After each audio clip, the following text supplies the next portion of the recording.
Everybody knows that Ashton Jeanty is RB1, but what about the rest of the class? We're breaking down our running back rankings today on the Locked On NFL Scouting Podcast.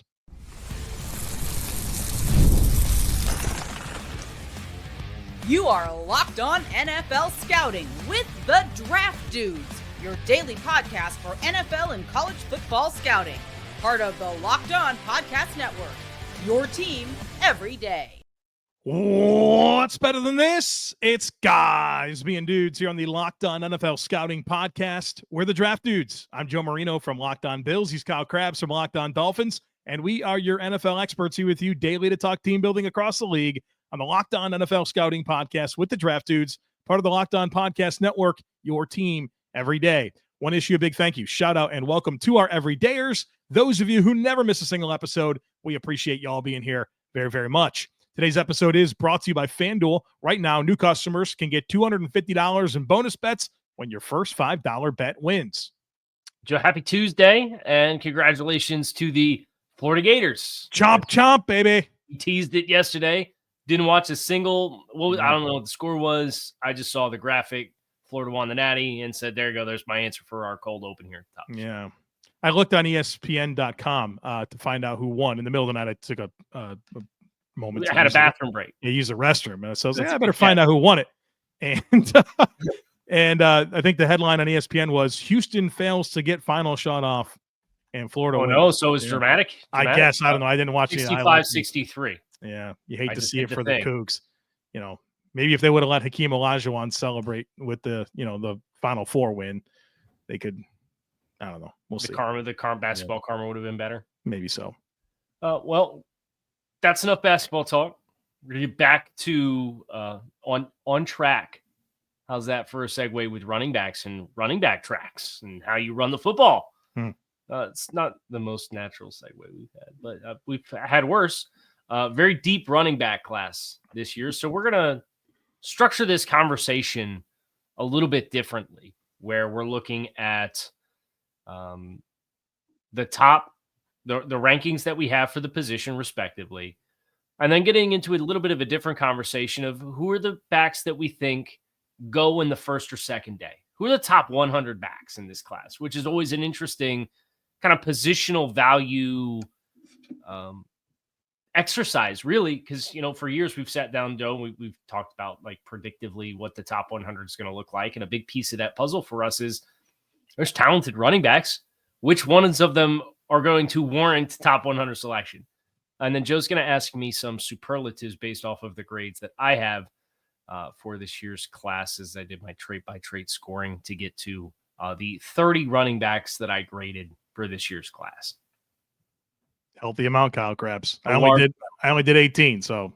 Well, and 28 had draftable grades. So for all the takes on takes, people who's this great running back class, 30 getting drafted, most ever drafted. I don't know that we're going to get there. But if you really like this running backs class, you're well within your rights to do so. Yeah. All right. Shall we? We'll start top 5, and then we'll kind of expand, and you want to end at 15? Yeah, let's end at 15. Okay. Very presumptive of you to assume that Ashton Jeanty is my top back. Well, listen, I was told the correct way to do a cold open was to make a statement and not ask a question. So I made a statement. Ashton Jeanty is trying to be coachable, trying to do my job here, man. What's your top 5 look like? Well, Ashton Jeanty, RB1. Then I have Mr. Omarion Hampton with a second round grade. Then I love this player, TreVeyon Henderson. I have him as my number 3 back with a second round grade. I have Quinshon Judkins out of Ohio State with a third round grade, but my number 4 back. And a number 5. It's a little tight, but I went with Bashal Tutin out of Virginia Tech, third round grade. So and those are all my day 1 and day 2 grades. So okay. I like a lot of these running backs, but they're 4th round for me.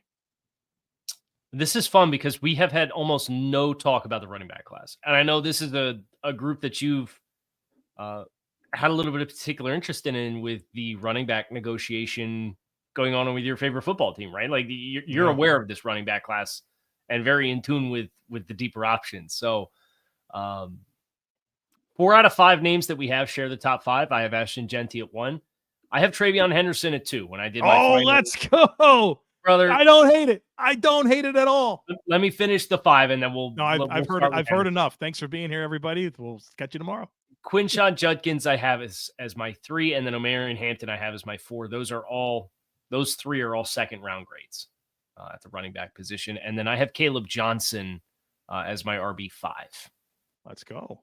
Scheme specific starter, right? And put him in the wide zone like you ran at Iowa. Bigger body guy that does it, that has sufficient speed.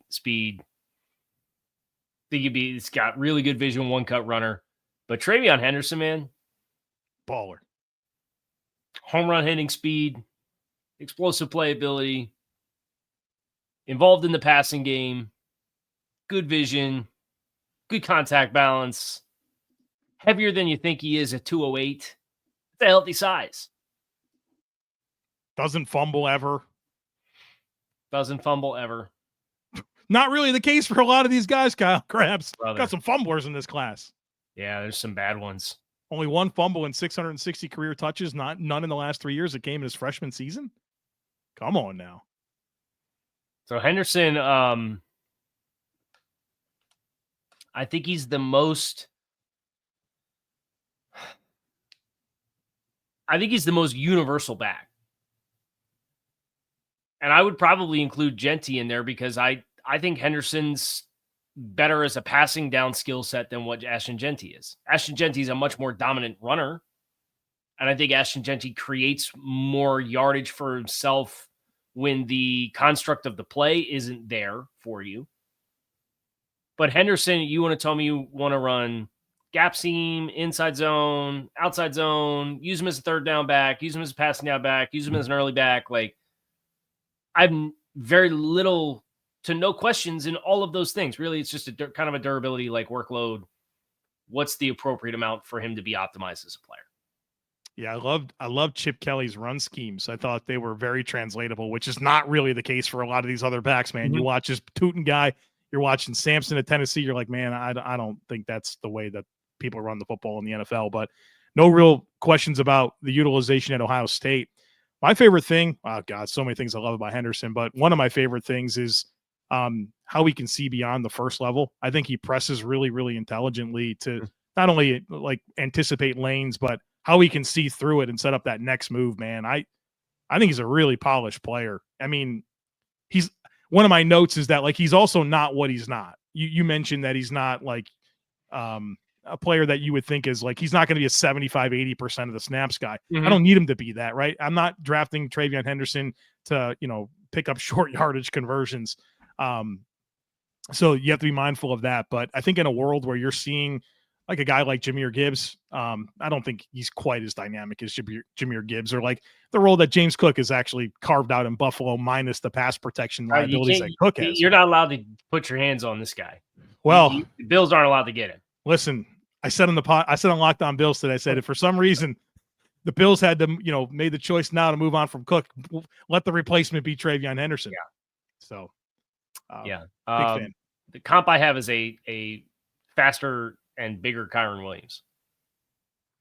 So, well, yeah. I mean, the pass pro element, the size, yeah, but way more explosive, right? Yes. So the more explosive Kyron Williams. Yeah, I like that quite a bit. Now, we kind of glossed over Jeanty here, but a rare runner, right? I think give him his flowers here at the end of segment 1. You mentioned that Henderson's not what he's not. Jeanty is that player. Will likely never leave the field for whatever team adds him early, unless that team is going to do what the Falcons did with Bijan Robinson and platoon him with a 5th round pick the previous year. That was clearly a less effective player on the touches that he had, but that's neither here nor there. And the thing, obviously the forced missed tackles, the contact balance, the yardage created for Jeanty makes him, he's kind of dummy proof, right? Like he had almost 2,000 yards after contact this year. That's where we're at with Ashton Jeanty. Yeah, he's a special back, man. He's about as easy of evaluation as you're going to do. That one's not hard. And then he had some big games against some upper echelon teams this year, and certainly validated that he can do all the things against whatever defense is in front of him. So shredded Oregon. Yeah. I feel like I watched every running back in this class play against Oregon, by the way, in the last 2 days. They were all on the schedule, man. Oregon faced them all. So, All right. So segment one was just give TreVeyon Henderson his flowers. That was fun. Didn't know it was going to be that, but I'm cool with it. We'll talk more about the class and be a little bit predictive here and actually who goes on day 2. So, folks, be sure to stick with us. You've probably heard of Chewy. They really do have everything you need to keep your pet happy and healthy. Whether you're shopping for food, treats, or even pet health care, Chewy makes it fast, easy, and affordable. With over 100,000 products, that's right, 100,000 from all your favorite brands, Chewy has everything your pet needs, from food and treats to toys, beds, and grooming. And it's not just for dogs and cats. They've got supplies for birds, fish, reptiles, and small pets too. Chewy also makes it easy to manage your pet's health with prescriptions, telehealth vet visits, and even in-person vet clinics rolling out nationwide. Auto ship, folks, that's a game changer. You can set up automatic deliveries for food, treats, or any essentials so you never run out. You can easily change or cancel it at any time. I got 3 dogs at home. Kyle's got a dog and a couple of cats. This stuff is very, very convenient. Chewy has everything you need to keep your pet happy and healthy. Right now, you can save $20 on your first order and get free shipping by going to chewy.com or clicking the link in the description. Save $20 on your first order with free shipping by clicking the link in the description.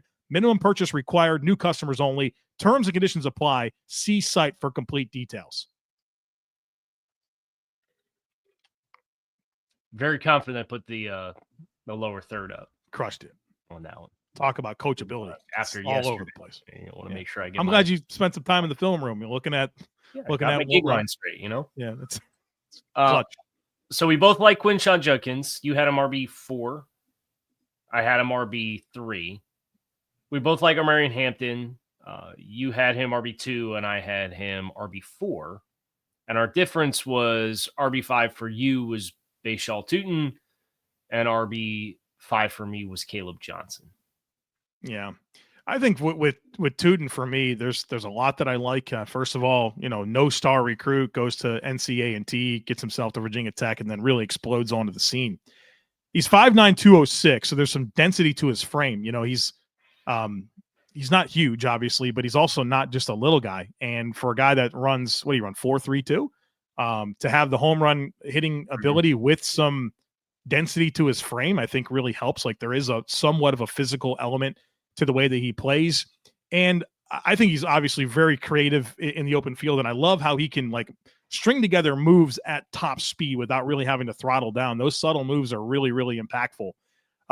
And I don't know that he's gonna super polished pass pro player, but he pass pro'd a lot at Virginia Tech with all the tag. Man, they tagged everything, right? So he stayed and blocked a ton, which I think sets him up pretty well. I mean, it just really comes down to the dude fumbles way too much. 1 fumble every 41 touches. We got to get that tightened up. He's get the ball a little bit wide from his frame. I'm hoping that can be coached up. And then, again, Virginia Tech, not really a scheme that's going to set him up for pro-style run schemes where, he had zero under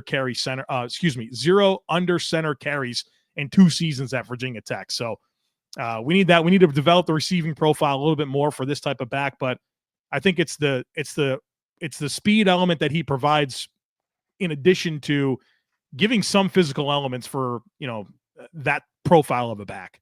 Yeah. So the pros and cons bullet points off the 33rd team report that I have on Tutin: explosive breakaway ability with dynamic open field speed, well-built, dense runner with thick lower half, dense core, good contact balance, aggressive in pass protection to attack and deliver blows to steep and exit angles for rushers.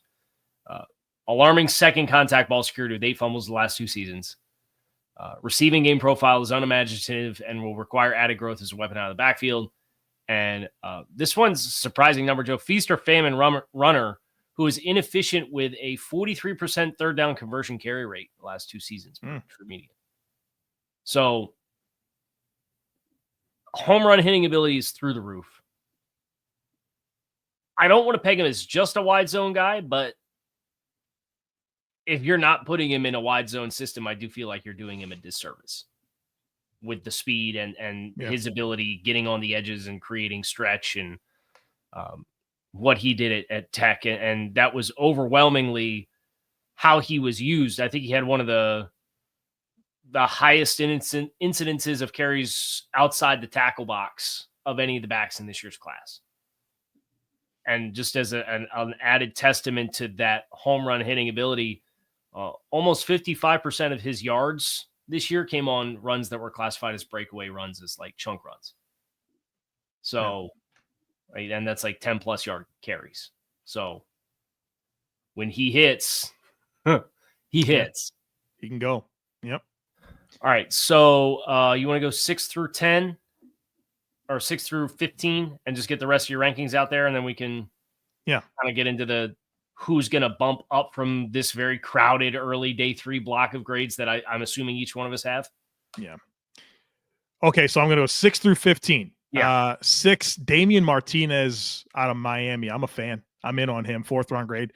Dylan Sampson, number 7 out of Tennessee. He's a 4. Number 8, also a 4, Cam Scatabo out of Arizona State.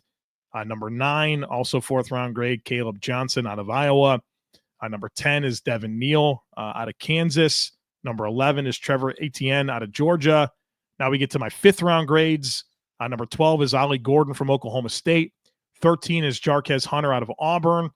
14 is Brashard Smith out of SMU. And number 15 is Jordan James out of Oregon. So funny that guy's 5'9", 205. Like, nothing about the way he plays the game is 5'9", 205. So right. I was like, I remember I watched the tape and then I was like, all right, well, what's the measurables here? I'm like, oh, okay. Well, you're not very fast for 5'9", 205, but you sure as heck run like you're going to plow through everything. So, right. Interesting guy. A couple of guys that are that frame when you consider, Jarquez Hunter's 5'9", 5'09", 204. Yeah. RJ Harvey's 5'9", 205. Jordan James is 5'9.5", 205, verified. And very different, all different, stylistic runners at that frame size, which is fun. So running back 6 through 15 for me. Caleb Johnson was my RB5, was a 3rd round grade. I have 2 more guys with 3s. Bayshaw Tootin is 1. He's my RB6. RB7 is Dylan Sampson from Tennessee. He's got the latest possible grade as a 3rd round qualifying grade. Running back 8 for me is Damian Martinez. He is my highest 4th round grade, so we value him very similarly, Joe. RB9, Devin Neal, Kansas, tied with Damian Martinez. Also tied with Damian Martinez and Devin Neal. RB10 is Cam Scatabo from Arizona State, so I have a 4th round grade on him. What's that, 10? Running back 11 is Jordan James. Running back 12 is Trevor Etienne from Georgia. Those guys have the same grade. I have 2 more 4s. DJ Giddens, Kansas State, and Ollie Gordon from Oklahoma State. So that's running backs 13 and 14. And then I have, for running back 15, I have legit 5 guys tied with early 5s. Who's your favorite one? Say Jarquez Hunter. It is Jarquez Hunter. Now I have Jarquez Hunter, Brashad Smith, Rocket Sanders, Jadon Blue, and RJ Harvey all tied with a 71, which is those guys, any of them would slot into the RB15 slot. So I go from 15 to 19 with just one slot. I think Hunter's perfect for the new kickoff rules. I believe heavily that the new kickoff rule, you have to be able to break a tackle. I think that's really, really critical. And that dude is just like, no nonsense, go. Yeah. One cut, go. One cut, get north. Yeah. Low pads, run through you. Yeah. I think he's perfect. He has just enough juice that, like, he can kind of break a fit from depth. Yep. And get just outside of it, where now you're tackling with your outside shoulder on his hip instead of your inside shoulder on his hip. And that difference, if he's able to kind of turn off it without your head and the majority of your midline being in the way, allows him to kind of play off those and get outside. Yeah, he's fun. Productive player, like across multiple seasons, like a volume guy. Yeah. Just despite not being very big. So of the guys that were kind of on the bubble for me, Jadon Blue, the ball security is a massive, massive issue there. 1 in 30 touches, I'm thinking. Yeah, it's not going to play, right? Like, I don't care how explosive you are. No coach is ever going to trust you if that's the fumble rate that you bring to the league. Right. So you get a fresh start with the leap to the pros, but the first time the ball hits the turf, they're going to throw their hands up, and then you're going to be working for reps. Mm-hmm. So that's scary. I think RJ Harvey has a lot of potential, as does Brashard Smith. Neither one of them made the cut for my 15, but they were tied with guys on the outside looking in. Unique runners with unique paths, where Harvey used to be a quarterback and Brashard Smith used to be a wide receiver. Brashard Smith transitioned this year. He transferred from Miami to SMU and converted to a running back this year and had a really productive year. I think that's really impressive. There's a lot of developmental potential with how explosive both those profiles are.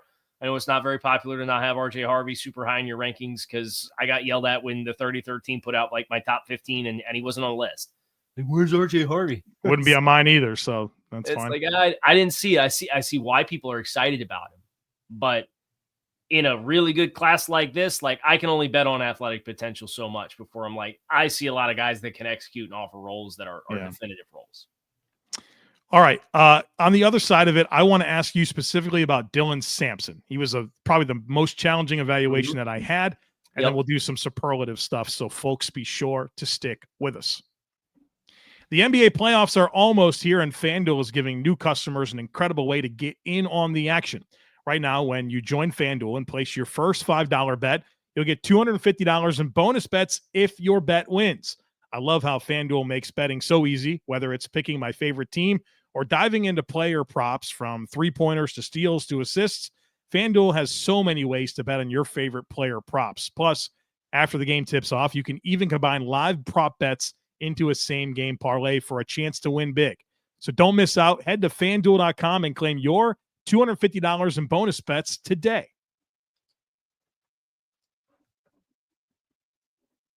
Go ahead.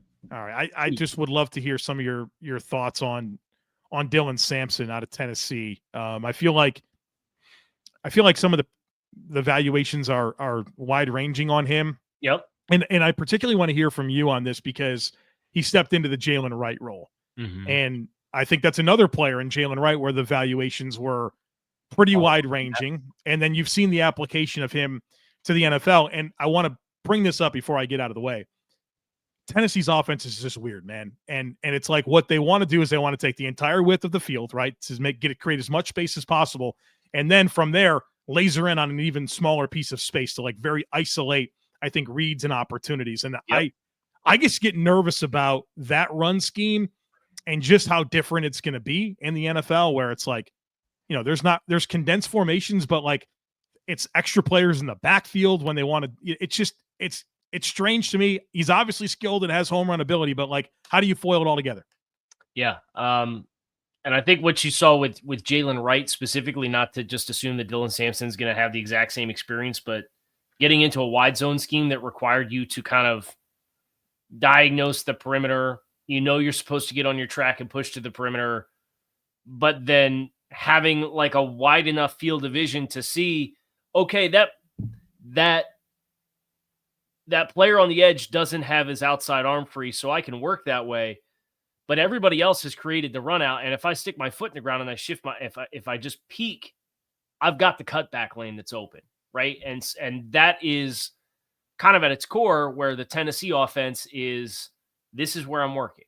This is where we're going to move two pullers from this side of the center to this side of the center, and we're going to get a wrap and a kick, and this is where I'm hitting the ball, right? And they got light box count, so you don't have to worry about the nickel running in to fit the D gap because he's on the sideline. He's out in North Carolina, right? Like he's not there. We can't deal with it. Yeah. But I watch how he executes the play design, how he gets behind his blockers. Probably better suited early on for a gap scheme where that's a little bit more of a direct translation. So if you want to run downhill between the tackles, he obviously has the speed. He was a high school sprinter that ran a 10.8 100 meter. So that's juice. He was credited with a 4.32 in high school. He didn't run. I don't know if he ran in his pro day, but I know he ran 4.42 at his pro day, but he's been documented faster than that. So yeah, he's got all the juice he needs. I think people look at the production and then you kind of get a little bit of an expectation for who he is as a player. I think he's a pretty translatable player because he does create a lot of missed tackles. He was credited with 70 missed tackles this year. So I see a player who executes, shows an understanding of the scheme, and the design of the play, shows a willingness to patiently duck behind his blockers, can create yardage for himself. I think he does have a good feel for pass protection as far as being able to contribute. You say anything about the Tennessee offense and how not translatable it is, I'll give him this. They want to not go empty protection. The sixth guy who's blocking is the back. Every time. He's got a back. He's got a block. Yep. So if you're an 11 personnel team that has an athletic tight end and you want to get out and pass pro, I think he's well prepped to do that because that's what Tennessee did. So I've got a guy who has fresh legs. He's explosive. He can create for himself. He executes the design of the play. He's giving me value on passing downs. It's enough for me that like the production plus the ceiling gets him over that top 100 buffer for me as I game of 3.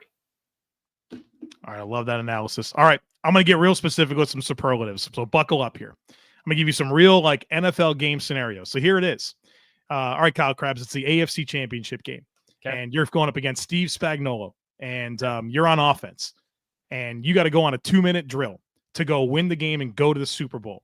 Who's the running back that you want to have on the field that's going to stay in and diagnose and deal with the heavy blitz packages that are going to come from Spags in the 2-minute drill? Who's the best pass pro back? It's TreVeyon Henderson. Ooh, no hesitation whatsoever. None. Because if you're in 2-minute and you get a situation where you need to run the ball or you need to run routes or you want to run a screen pass or you're asking him to pass protect or you want a threat that's going to help you space the field whether you're trying to run and you can't just forget about the back or say, oh, we're going to sag off and play 20 yards deep in zone coverage because you saw that in, what was it, the Tennessee game right before halftime. He had that explosive touchdown run for 70-plus yards. Yeah. They were trying to keep everything in front of him. Yeah. And he still hit the home run. So TreVeyon Henderson's the answer there for me. Because, I think he's the most universally appealing back in the class. It's just not a featured 400 carry workload type player.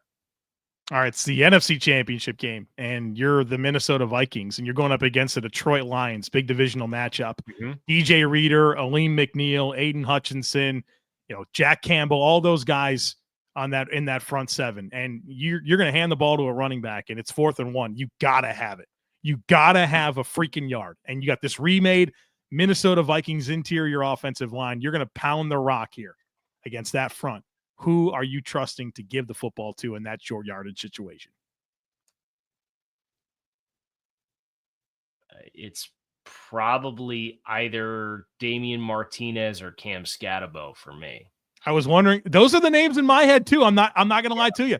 Especially Scatabo, man. That guy will put his face in a fan and like it. Yeah, and then there's times where he's getting met in the backfield in the hole, and he's still getting off. So if I'm going authentically, like I don't need to keep him on for the rest of the possession, and it's the Cam Ward against Florida thing from early in the season. He's up on the goal line, and he's pointing, and he's telling you the ball's coming right here. Yeah, we're running it right here. Stop us. Yeah. If I just need that one rep, I'll go Scatabo on that. All right, that's fun. All right, how about this one? You're the Miami Dolphins, and you got a chance to play against the New York Jets, and Aaron Glenn's the head coach there. And you know what? Aaron Glenn says, I love to play 3 linebackers. And so you want to build a game plan that's designed to unleash a running back from this draft class to take advantage of mismatch opportunities against linebackers in the passing game. And you trust the route running profile, not only the route running profile, but their ability to kind of maybe get a little bit down the field, some wheel routes, maybe some intermediate stuff. Who is the pass catching back that you would build that game plan around? Might be LaQuinn Allen from Syracuse. I didn't watch this guy, so I'm interested in what you have to say here. I thought maybe you'd think about Prashad Smith, but this is, I think, knowing that and invoking LaQuinn Allen, it makes it even more interesting. Let me pull up the I hate reading on the podcast. The Dolphins fans have been hearing that a ton, but I always like to have kind of the bullet points up just to kind of paint the picture of the player. So that the elevator pitch, 6001, 204 verified, a little bit of a leaner variation of like a Rashad White type of player is kind of what I saw. Good vision on runs to allow blocks to develop, offers good hands and route running upside as a pass catcher out of the backfield, where they actually ran him on some bullets. They ran him on kind of a wheel up They get him in isolation routes against linebackers, and he's selling stems out of the backfield where the linebackers leveraged over top, so he's got to sweep over top and stay square, and he'll give you a little something, and then he'll break and create some juice. Now, I don't think he's the most explosive player, but I think he gets it as far as if you're trying to build a matchup to attack running backs or attack linebackers with a running back in coverage. I think he's got that pass game route running savvy, and he's got really good hands. So I'll go LaQuint Allen there for that superlative out of Syracuse. I don't have any more, but that was kind of fun. It makes me feel like I want to do more stuff like that. Brother, I mean, I had the guys that we went through, the 19 names that were tied for my top 15, and then I had another 5 on Monungai from Rutgers. He's another really good pass protector, like really angry but not explosive player. Then in the early 6, I got LaQuint Allen from Syracuse and Taj Brooks from Texas Tech and Corey Kreiner from Cincinnati, who was an LSU transfer, and Kyle Mellings, who used to be a linebacker who converted to running back from Michigan, Woody Marks from USC, Ja'Cory Krosky Merritt, Donovan Edwards. These guys all have draftable grades. It is a crazy class. So real quick, as we get out of here, who are the top 100 backs? Jeanty. Hampton, Henderson. I think Judkins goes top 100. Can you say with firm confidence anymore? Caleb Johnson. The league definitely goes. The league likes him, yeah. And I had an early 3 on him, so I'm there. I mean, on my actual master board, he's 68. So I think he's high enough up. I think a bunch of these guys are going to go in the 4th round. Right. I mean, Tootin's got speed. Like, that's probably going to go. If you said we had to pick one more, I would pound the table for Tootin. Yeah, he's a scheme-specific player, but the scheme in which he fits, I think he's got a chance to be an electric player. Yeah. So, but yeah, the closeness of the rest of that group, I think hurts all those guys because of how tightly knit it is. That's going to do it for us here today. Locked On NFL Scouting, showcasing the 2025 NFL Drafts running back class. We hope you guys enjoyed. Kyle Crabbs, Joe Marino. You can keep it locked in the rest of the week here on Locked On NFL Scouting. We'll see you all again tomorrow. Enjoy the rest of your day.